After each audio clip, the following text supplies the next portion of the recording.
Sen yaratgan olamu inson go'zal, sen yuborgan Mustafa Qur'on go'zal, sen buyurgan har amal iymon go'zal, ruhlari ichra sunganing vijdon go'zal.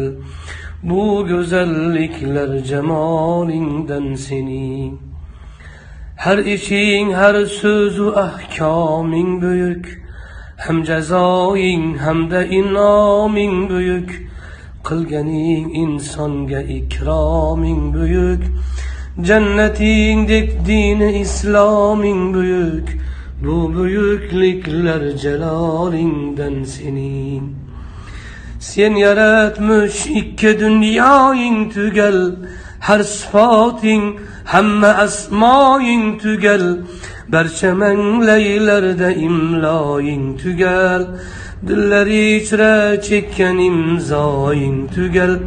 Bu tugalliklar kamolingdan sening.